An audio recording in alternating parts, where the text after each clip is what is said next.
Então vamos lembrar o que nós estudamos até aqui, né? Os textos que nós lemos. Principalmente os capítulos 4, 5 e 6. Juízo de Deus sobre a família de Eli, o sacerdócio caído que ele tinha. Depois a guerra incrível dos filisteus contra os israelitas, aquela cena épica que nós vimos no texto, os israelitas trazendo a arca, entrando com a arca da aliança, que era o símbolo da glória de Deus no meio da batalha, e aí os filisteus se levantam com muita força, levam a arca embora, matam os israelitas, depois colocam a arca dentro do templo de Dagon. A arca ali dentro do templo, ela causa um problema grave, Dagon cai, a estátua de Dagon cai, depois ela cai novamente, despedaçada, e os filisteus entram em pânico, e aí chega um momento em que ninguém quer mais ficar com a arca, cidade nenhuma quer ficar com a arca, os filisteus não querem ficar com a arca, os israelitas não querem ficar com a arca, porque todo mundo percebe que havia uma religião sendo mantida ali, mas todos os corações estavam distantes de Deus, e a impressão que a gente tem é que todo mundo fala de Deus, mas ninguém conhece a Deus de forma nenhuma. Então começamos hoje, a palestra de hoje, com essa expressão, humilhação. Estão todos, absolutamente todos, humilhados diante de Deus. Deus humilha os filisteus, Deus humilha os hebreus, Deus humilha a religião, Deus humilha todo mundo, está todo mundo humilhado. E aí, o que acontece? Depois dessa grande humilhação, de todas essas batalhas e de todo esse alvoroço, a coisa sossega. A gente tem uma parada, e é uma parada longa, 20 anos de silêncio. Os israelitas subjugados, né, completamente dominados, e durante 20 anos nada acontece. Você vai ver que durante esses 20 anos a arca permanece num determinado lugar, e os israelitas suplicavam ao Senhor, ou seja, foi um período pós-humilhação de grande sofrimento, de grande vergonha, e todo mundo ali chorando, suplicando, pedindo a Deus que fizesse alguma coisa nova, fizesse algum milagre. Então é nesse momento que a gente está, tem uma pausa aí, tá certo? Tem uma pausa, um silêncio muito grande, tudo foi interrompido. Por quê? Porque um novo tempo vai começar. Um novo tempo vai começar. Então, voltando ao que eu falei no início, na obra de Deus, nos textos de Deus, na Bíblia de Deus, na história de Deus, nada acontece com essa velocidade contemporânea que a gente fica pregando e ouvindo. Tudo acontece dentro do seu devido tempo. Agora Deus vai dar uma esfriada. Vai dar uma esfriada nos filisteus, vai dar uma esfriada nos israelitas, vai dar uma esfriada geral. Durante 20 anos vai ficar todo mundo pensando na sua própria vida. E aí vale aqui uma reflexão, que nós, cristãos contemporâneos, perdemos essa capacidade de reflexão sobre a nossa própria vida. Nós estamos nessa velocidade, né? Vem pandemia, fica em casa, eu quero sair, quero ficar, quero sair, vem vacina, vem Olimpíada, vem Natal, vem Ano Novo. A gente não tem tempo, a vida parece que não dá esse tempo, o tempo que as pessoas precisam para refletir sobre a tragédia que caiu sobre nós. E os próprios cultos, as reuniões das igrejas, as escolas bíblicas, você não dá tempo para as pessoas pensarem a própria vida, pensarem as suas crises, sabe? Chorarem as suas lágrimas, viverem o seu luto. Tem luto. Quando eu era menino, era muito comum as pessoas viverem luto depois da viuvez, às vezes 7 anos de luto. Não sei se é do seu tempo, se for, você tem que tomar a segunda dose da vacina. Naquele tempo as pessoas viviam um tempão, morria o cônjuge, né? Morria o marido, morria a esposa. pessoa ficava ali vivendo o seu luto. Era um outro tempo, e hoje a gente não tem esse tempo. Não tem esse tempo. Não vive o seu tempo. Observem como são os processos de estudo. Você não pode se formar em medicina em 6 meses. Pode, Alissa? Mas o cara quer fazer medicina em 6 meses. Quer fazer faculdade de humanas em 3 meses. Quer fazer curso de engenharia em 1 ano. Quer fazer tudo rápido, rápido. Não tem como. Os processos são lentos. E a velocidade correta das coisas faz com que as pessoas tenham uma reflexão sobre a própria vida. Possam pensar, meditar. Os nossos cultos também, não o nosso aqui, mas durante muito tempo, foram cultos dinâmicos, acelerados, apressados, corridos. Não dá tempo de nada. O cara canta 1 hora de mão levantada, dança, pula, bate palma, daqui a pouco ele senta, esbaforido, suado, agitado. Aí vem o cara, começa a falar, prega, fala rápido. Não dá tempo de você entender o que ele está explicando, pensar no texto. Possível. Ó, domingo que vem nós vamos estudar Romanos. Como? Você precisa de 1000 domingos para estudar Romanos, não 1 domingo. Então, essa coisa do tempo é bem interessante nos textos. Não vai rolar, com Deus não vai rolar. Nós estamos estudando também no canal da Oficina da Palavra a história do Êxodo. Então estava lá o povo de Israel no Egito, clamando ao Senhor, parecido, tá vendo? Em súplica, vivendo a sua dor. O que Deus faz? Faz nascer o libertador. Vai levar um tempão esse negócio. Até Moisés nascer, cestinha, princesa. Mas esse troço vai ser longo, vai demorar. Não tem essa velocidade toda. Então a Bíblia, ela nos ajuda a ter essa compreensão. E eu acho que essa é uma lição importante do texto, irmãos e irmãs. A questão da própria oração, que é um hábito que a gente perdeu nas nossas comunidades de fé. As orações viraram ferramentas para entrar no mundo do sobrenatural e arrancar um milagre da mão do Criador. Quando na verdade as orações deveriam ser também instrumentos de meditação, de reflexão bíblica, repensar a vida, lembrar do que Deus é, do que Ele faz, dos seus atributos, trazer à memória os textos. As orações também perderam, como eu falei agora há pouco, a adoração, né? Não é contemplativa. A gente mal conhece as letras, né? Eu sou super a favor da tecnologia, mas a gente tem que reconhecer que a tecnologia acaba contribuindo para que a gente também não memorize mais as letras. E aí não medite mais nelas. É tudo muito rápido. Tudo muito rápido, tudo muito rápido. O novo tempo de Deus vai começar, e para começar Deus está dando uma esfriada geral. Vai dar uma parada longa, e Deus não tem pressa. E é óbvio que nessa parada longa, quem morreu, morreu. Quem ficou vivo vai envelhecer, vai morrer no caminho, alguém vai nascer, coisas novas vão acontecer. E eu gosto muito dessa analogia bíblica que compara a obra de Deus com um jardim, sabe?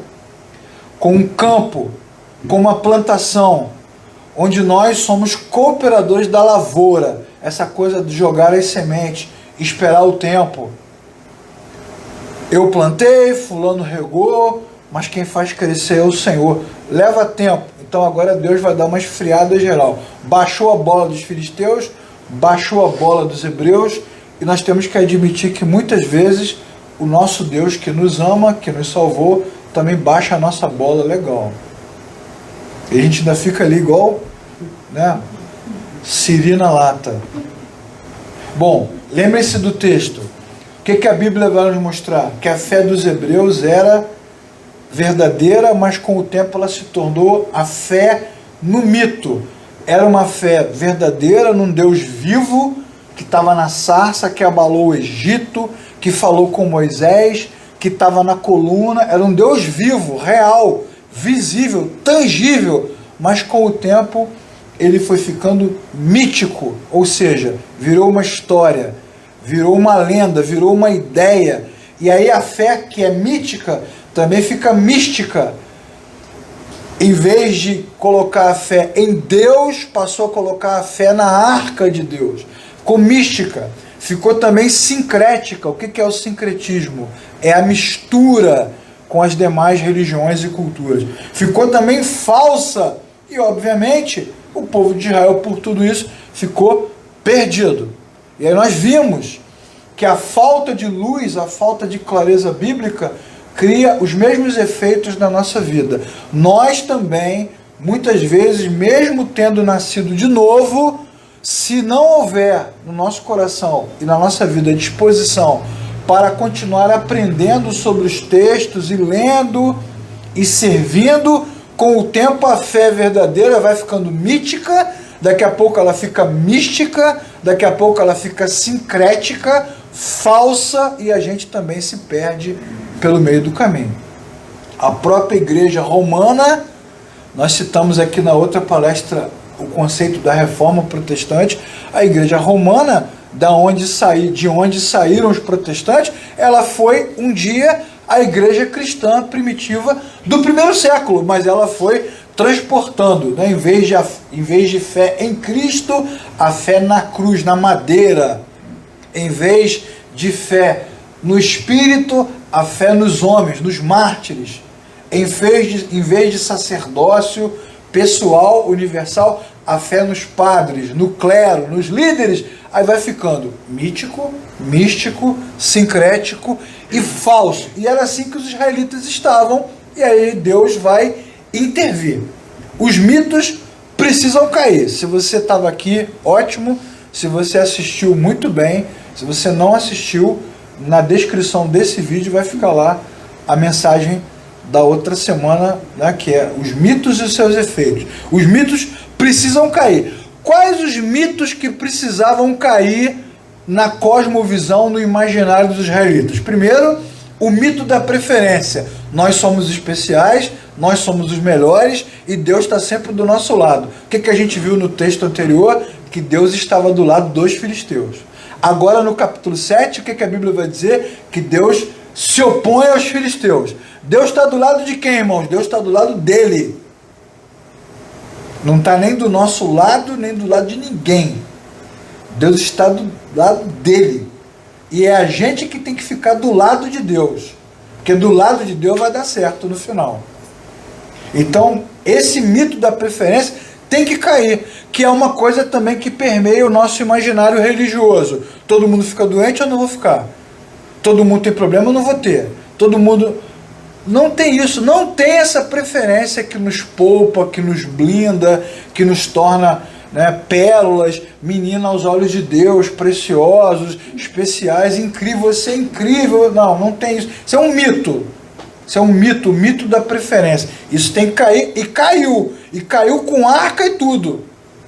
A arca foi embora.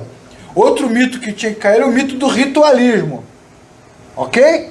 Tragam a arca. Tragam os sacerdotes, acendam isso, cantem aquilo. Você vê, os filhos de Eli eram extremamente ímpios.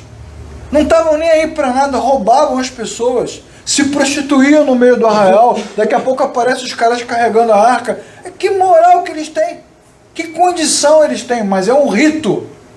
Esse mito do rito tem que acabar. Não, nós vamos nos reunir agora, quando o culto começar, a nuvem de Deus vai descer, algo sobrenatural, e a gente fica também enchendo o coração desses ritos, né? Culto para inaugurar casa, culto para pegar carro, culto para fazer prova, culto para isso, culto para aquilo. São os rituais. Esse mito tem que cair.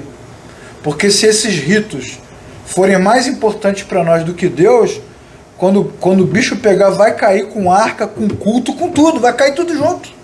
Esse mito tinha que cair. Eu fico imaginando os hebreus observando isso, né? A arca sendo tomada.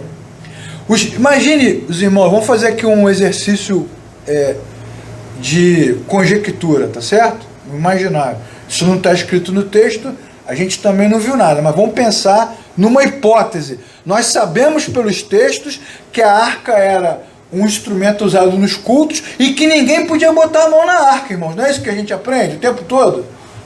Só o sumo sacerdote, ungido, vestido, ninguém. E aí imagina os hebreus olhando para aquilo, os filisteus metendo a mão na arca, levando a arca e nenhum filisteu morre. Caiu o mito do ritual. Isso é legal também, porque quem tem uma fé nesse momento fragilizada, uma fé que não é verdadeira, não nasceu de novo, essa fé também vai acabar agora também.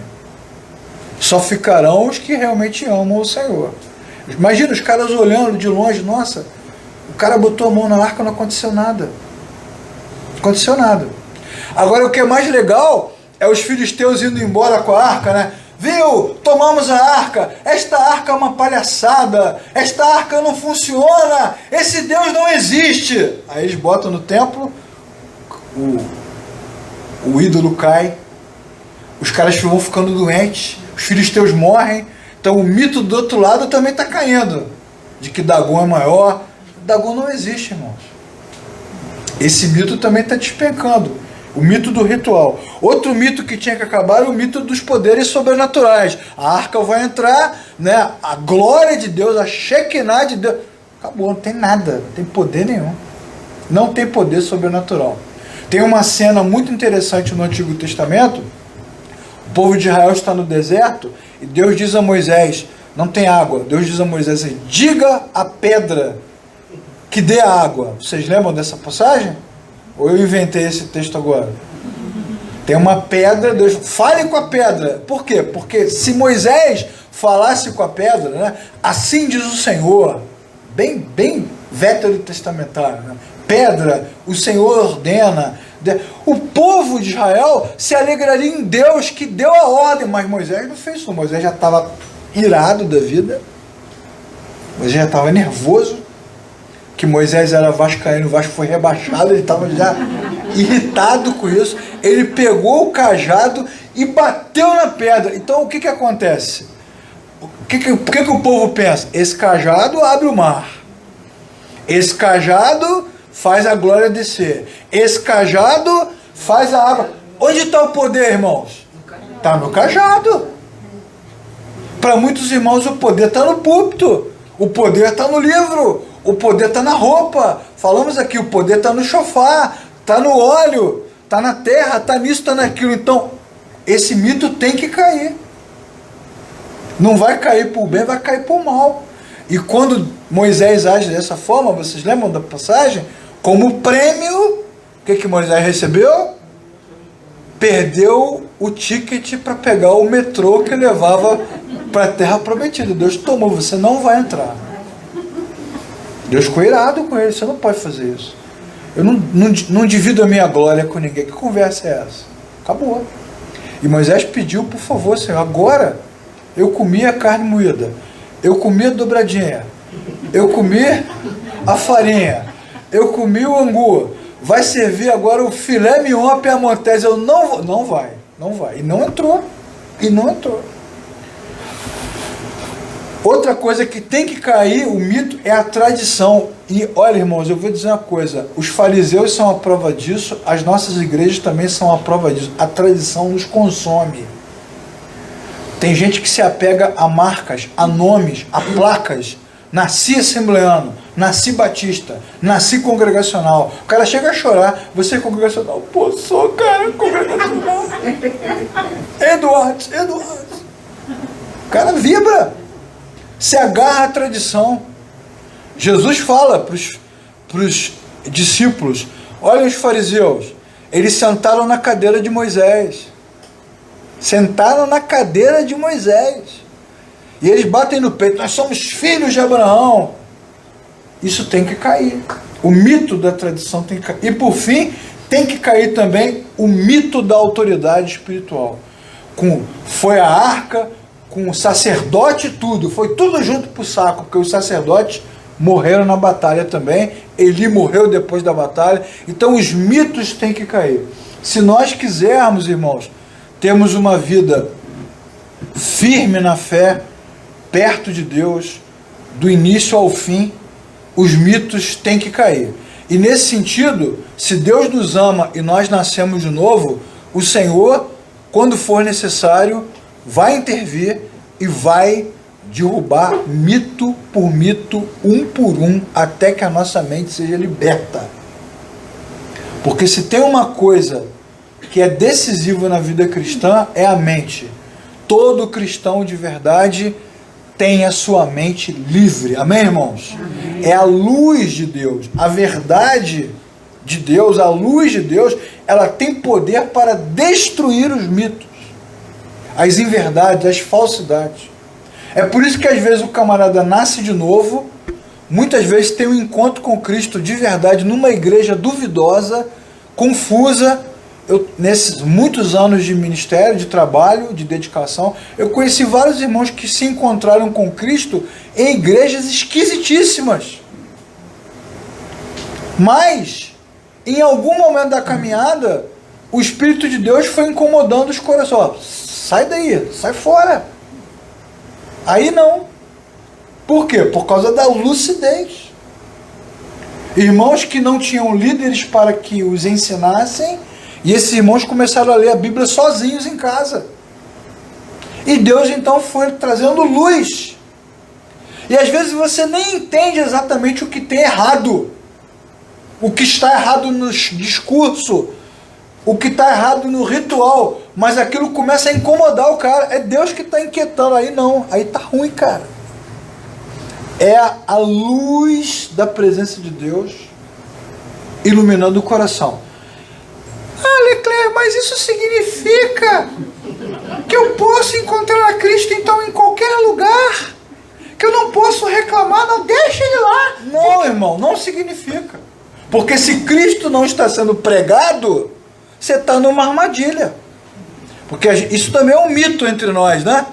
Não importa se a igreja é maluca, está tudo errado. O importa é que lá ele também está adorando a Cristo. Claro que não, se Cristo não está sendo pregado, a palavra não está sendo lida, ele está adorando qualquer coisa, menos a Cristo. Agora, o nosso Deus, ele não pertence a nenhuma denominação. O nosso Deus é livre, irmãos. Então ele pode encontrar o homem em qualquer lugar, até fora da igreja, onde Deus quiser. Isso não autoriza nem valida qualquer tipo de maluquice.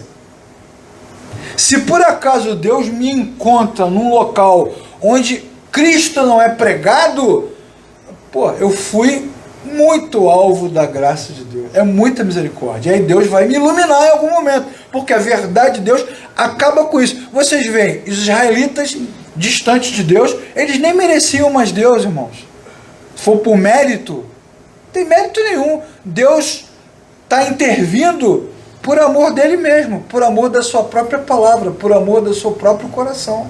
É um ato de compaixão. Quantas pessoas Jesus curou que sequer o honraram? Vamos pensar na revelação da verdade.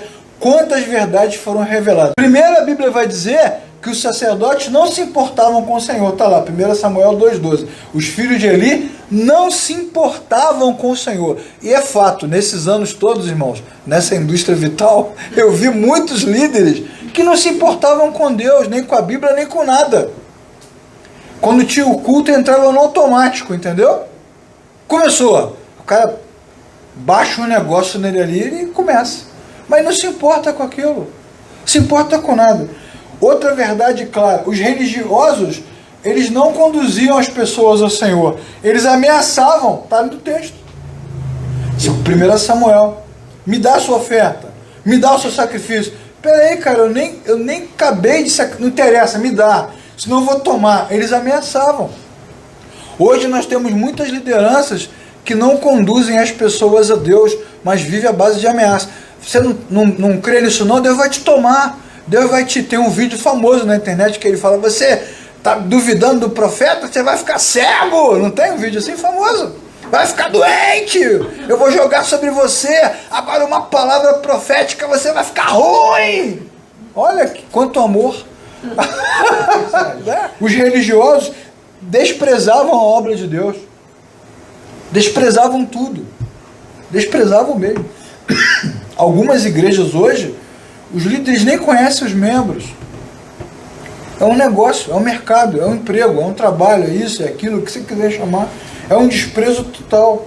Os religiosos eram moralistas e corruptos. Poxa, caramba, qualquer semelhança com a nossa realidade é mera coincidência. Eles eram moralistas e corruptos. Moralista porque vive se metendo na sua vida, mas ele faz tudo o que te proíbe. Proíbe tudo, mas tudo que você não pode, ele está fazendo tranquilamente. Moralistas e corruptos vigiavam os caras o tempo todo, mas tinham grande corrupção no seu comportamento.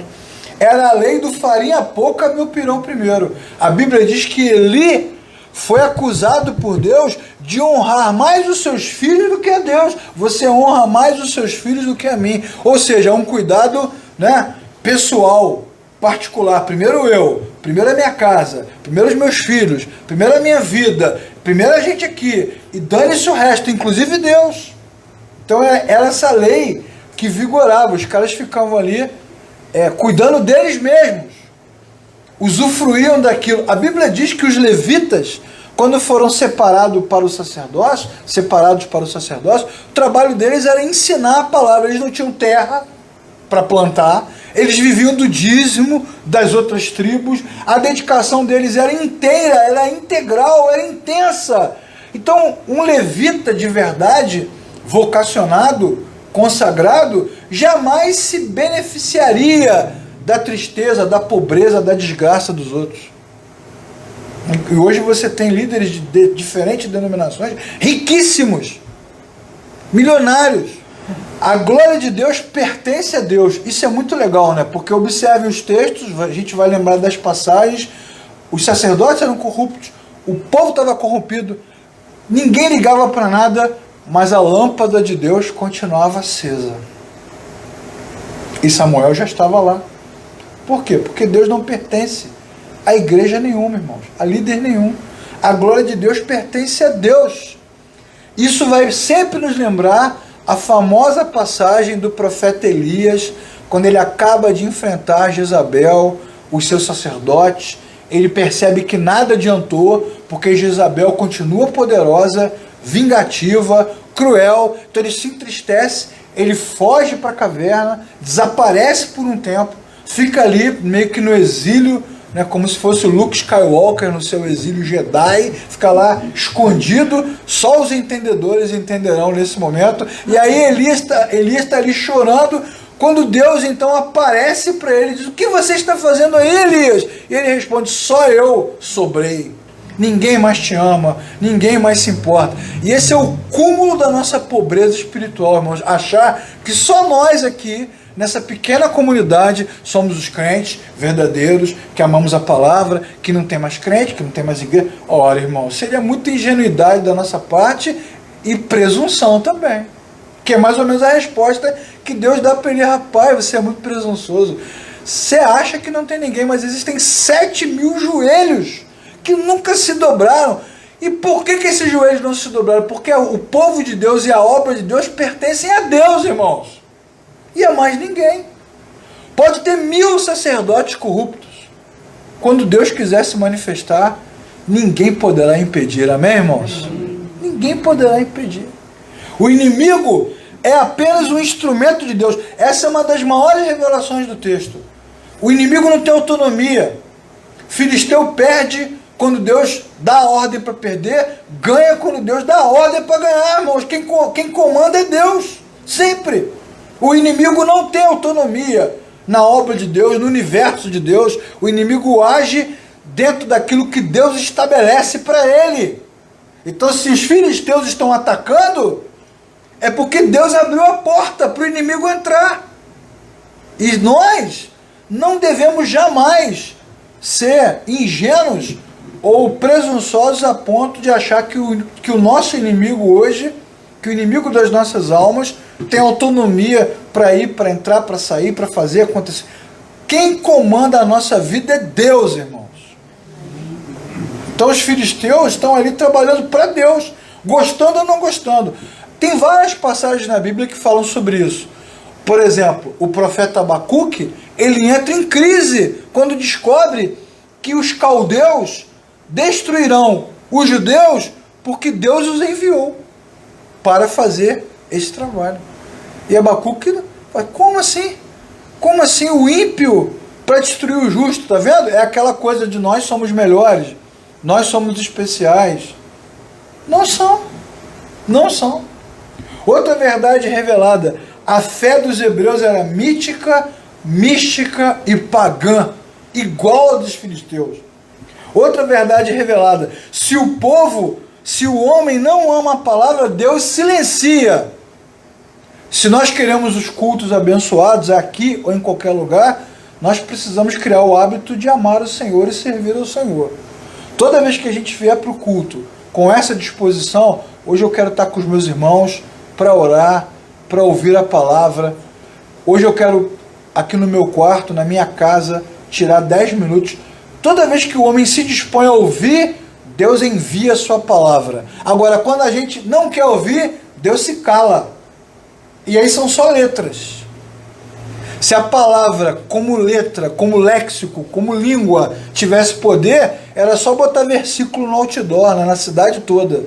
Balão voando. Aí todo mundo ia passar, ia ler, começar a chorar. Imagina, o motorista no ônibus, meu Deus, que palavra. Imagina, porque a ação é de Deus. Observem, com Samuel e tudo. 20 anos de silêncio. Antes de Samuel, Deus também não falava. Ninguém quer ouvir, não tem palavra. Agora, quando o povo se dispõe, começa a suplicar, por favor, Senhor. Então Deus envia a sua palavra.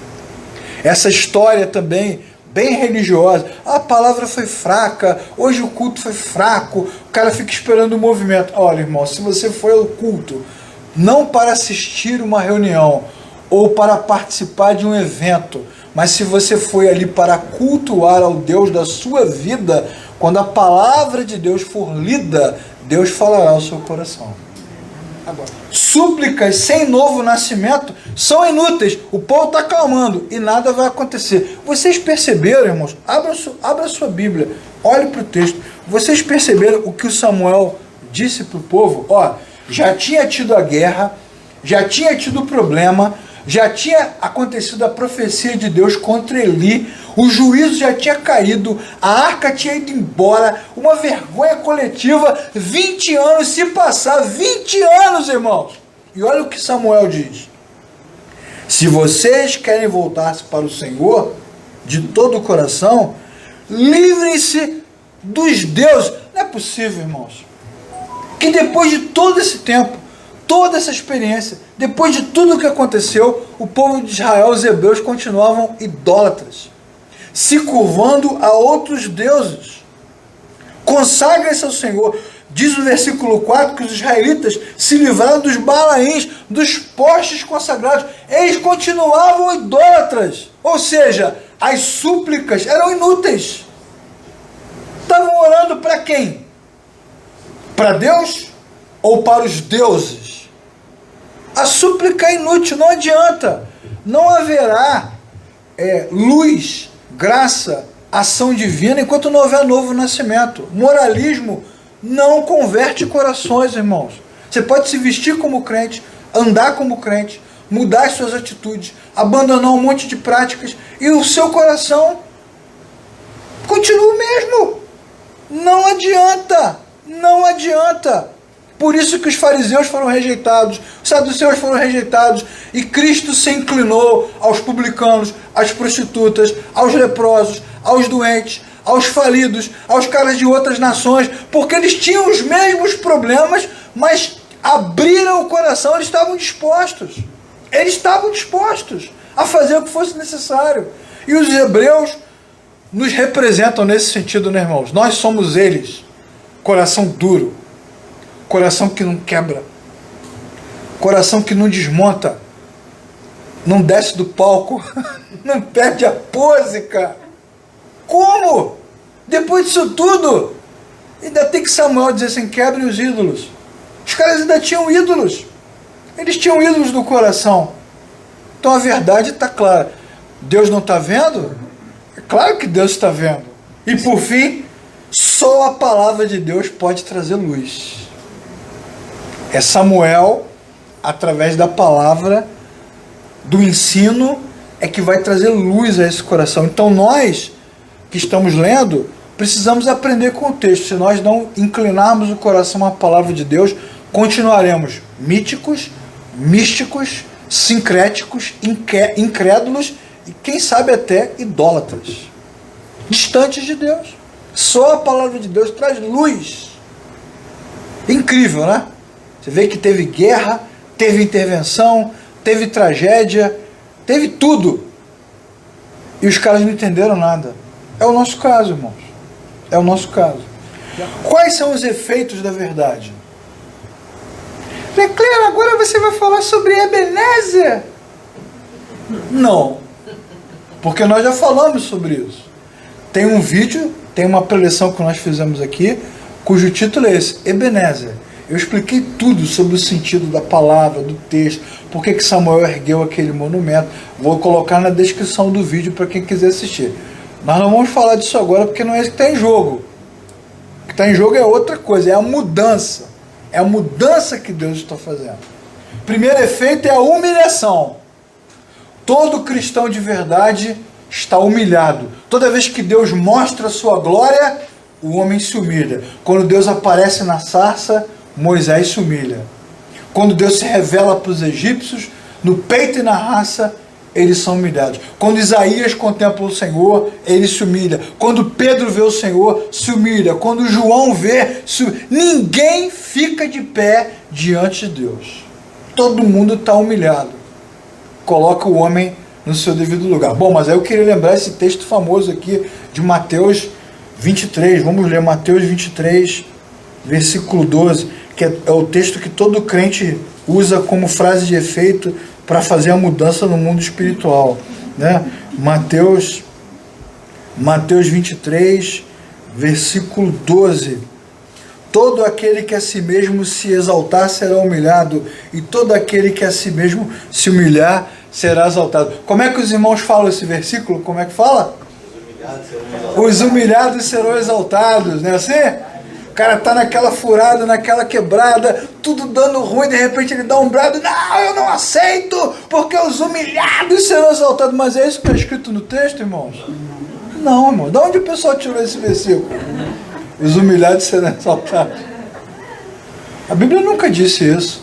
A Bíblia diz o seguinte, que aquele que a si mesmo se humilha, Deus o exalta. Bem diferente, né? Oh, mas como é diferente. Lembra do versículo famoso de 2 Crônicas 7,14? Se o meu povo, que se chama pelo meu nome, se humilhar e orar e se arrepender dos seus maus caminhos. Não é assim que funciona, não. Esse negócio dos humilhados serão exaltados, isso é frase de efeito, irmãos. Isso não tem no texto. Prestem atenção na passagem toda, quando você estiver em casa, do capítulo 23 de Mateus, como Jesus fala, não chamem mais ninguém de mestre, não, o único mestre sou eu. Não chamem ninguém de chefe, só quem manda sou eu. Vocês querem liderar? Sirvam. Vocês querem ser os primeiros? Sejam os últimos. A passagem não fala em nenhum momento que o mundo vai virar de cabeça para baixo e você vai ser mais do que vencedor. Isso não tem. Acontece o que acontecer, você não nasceu para ser cauda, nasceu para ser cabeça, e os humilhados serão exaltados, tira o pé do chão. Não tem isso no texto. O que tem no texto é o seguinte: quem se humilha encontra a graça de Deus.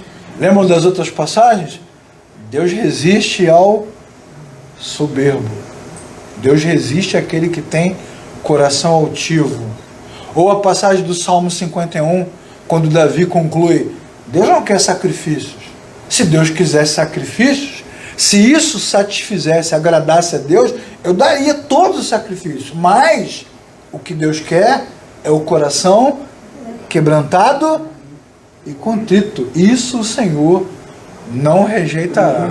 Não rejeitará não é no sentido de que eu me quebrantei e agora Deus tem que me abençoar, porque se esse é o sentido que está na nossa cabeça, então na verdade não houve quebrantamento, é uma marra danada, né?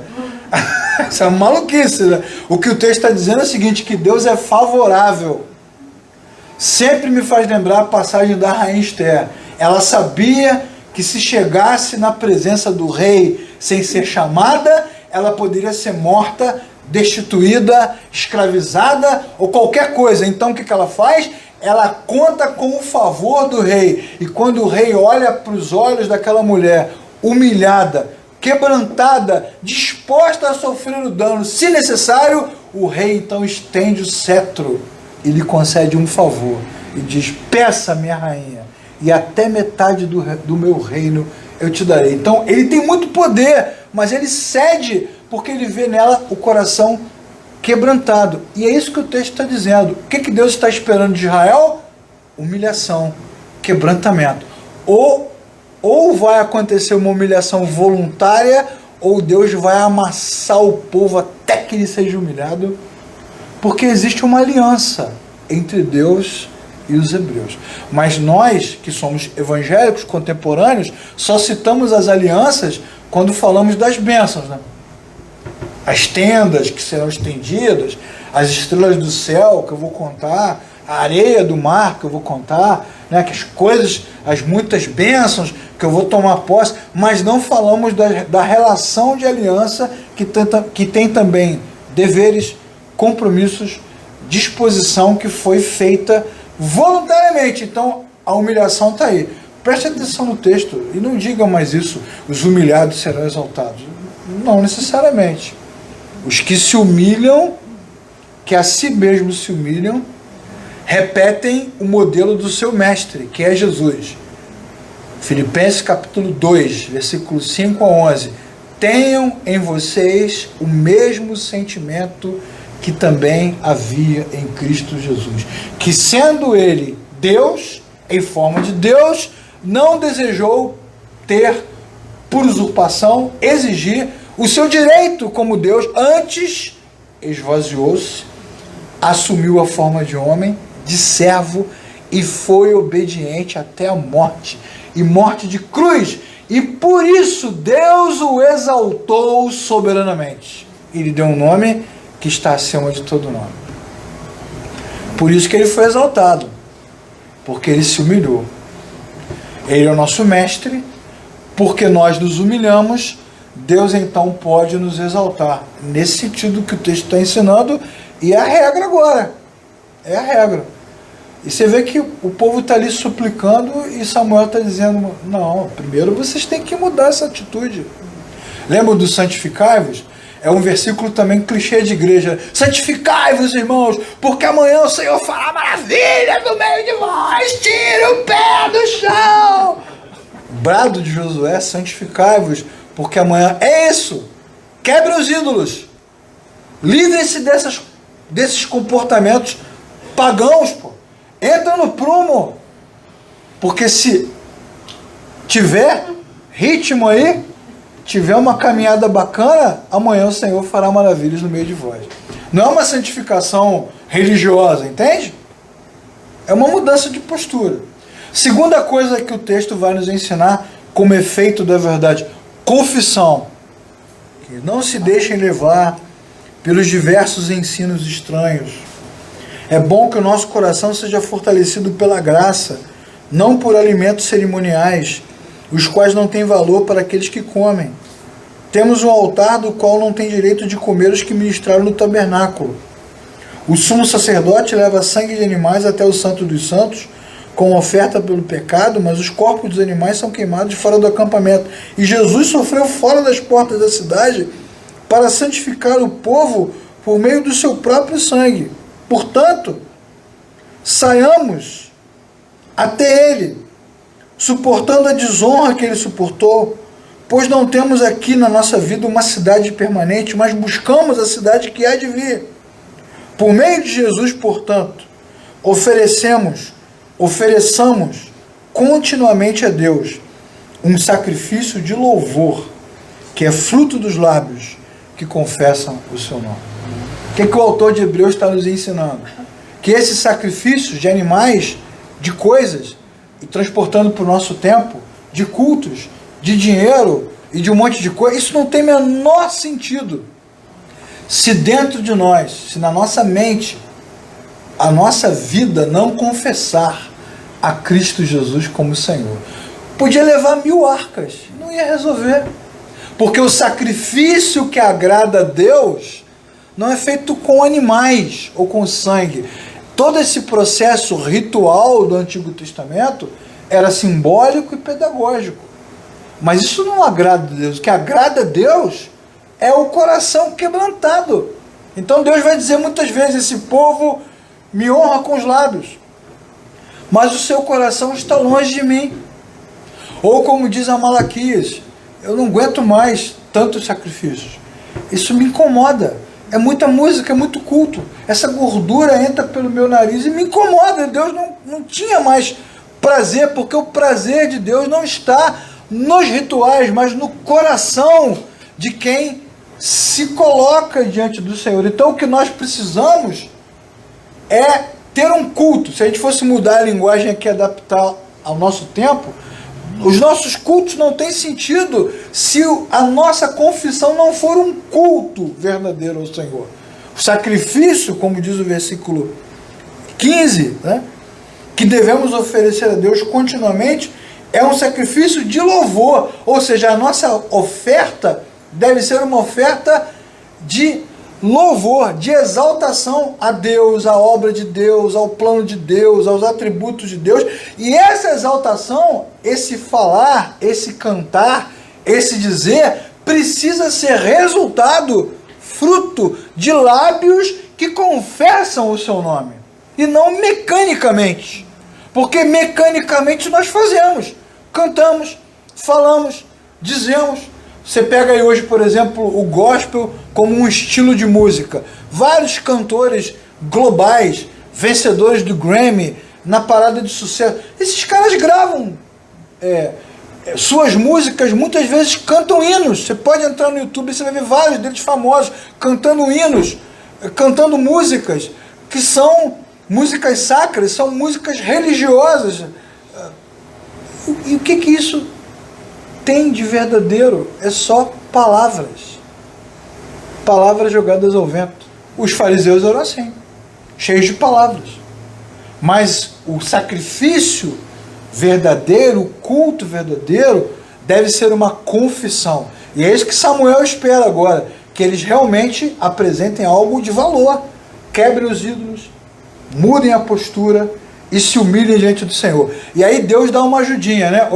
Voltando lá no texto de Samuel, que nós estamos lendo hoje, né? 1 Samuel 7, você vai ver que quando os israelitas se reuniram para quebrar os ídolos e para mudar a postura e para se arrepender, naquele momento que todos eles se reuniram, o que aconteceu? Saiu a notícia de que eles estavam reunidos, e lá no acampamento dos filisteus eles disseram: opa, eles querem nos atacar, vamos atacá-los. E aí Deus deu uma ajudinha, né? Eu vou aqui dar uma ajuda. Porque os israelitas tremeram de medo nesse momento.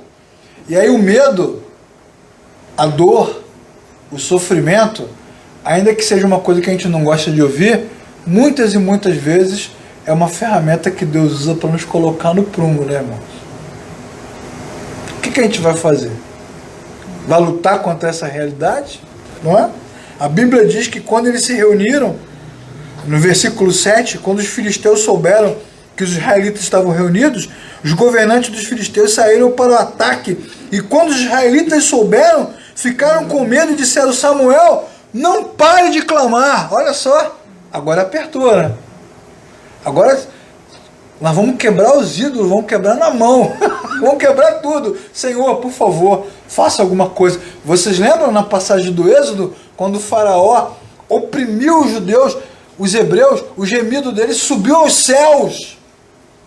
Eles gemeram, eles pediram. E muitas vezes os cristãos gemem por causa da vida, por causa do seu sofrimento. E aí diz o texto, olha como esse texto é bacana, né? Lição importante.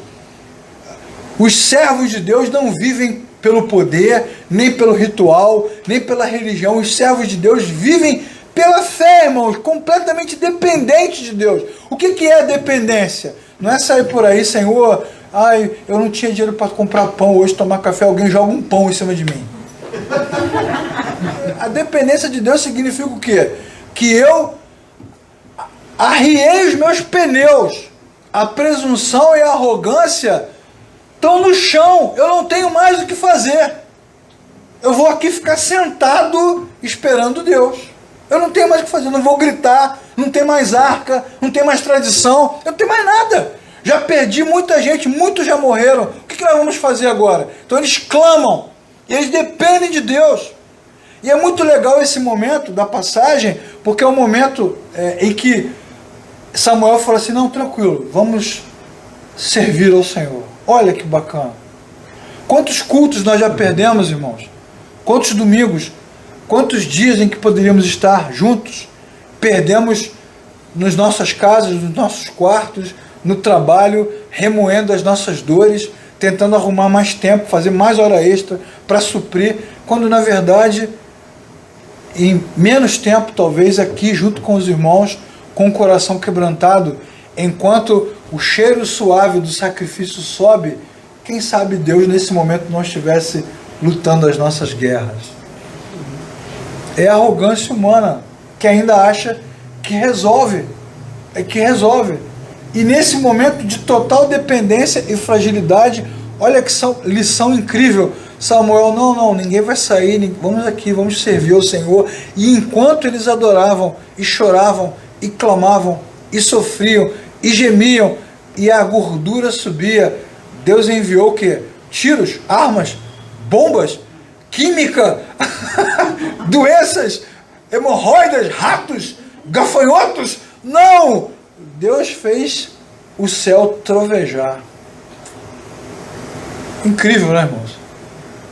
Lembra lá o salmo, né, que depois virou um belo hino do Asaf também. Ouve-se a voz do Senhor.